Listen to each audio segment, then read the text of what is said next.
గాంధీకి కోర్టు నోటీసులు. కాంగ్రెస్ అగ్రనేత రాహుల్ గాంధీకి సంబాల్ జిల్లా కోర్టు నోటీసులు జారీ చేసింది. మా పోరాటం బీజేపీ ఆర్ఎస్ఎస్తో కాదు, భారత రాష్ట్రంపై అని రాహుల్ వ్యాఖ్యానించారు. దీనిపై దాఖలైన ఫిర్యాదుకు సంబంధించి ఏప్రిల్ 4న విచారణకు కోర్టులో హాజరు కావాలని రాహుల్ గాంధీని ఇచ్చిన నోటీసులో న్యాయమూర్తి పేర్కొన్నారు. లేదా తన స్టేట్మెంట్కు కోర్టులో సమర్పించాలని రాహుల్కు ఆదేశించారు. అయితే రాహుల్ గాంధీ గారు, మీకేం పని అండి? మీకు ఆర్ఎస్ఎస్ మీద టార్గెట్ చేయాల్సిన అవసరం ఏముంది? ఆర్ఎస్ఎస్ని టార్గెట్ చేయాల్సింది నీకు అవసరం మీకు. ఆర్ఎస్ఎస్ అనేది ఒక రాష్ట్రీయ స్వయం సేవక్ సంఘ్.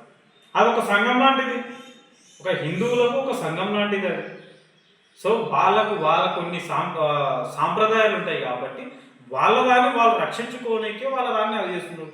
మరి నువ్వు హిందువువా ముస్లింవా అనేది నువ్వు ఆలోచించుకో ఫస్ట్. మరి నువ్వు ఎవరికి మద్దతు ఇస్తున్నావు అదే ఆలోచించుకో ఫస్ట్.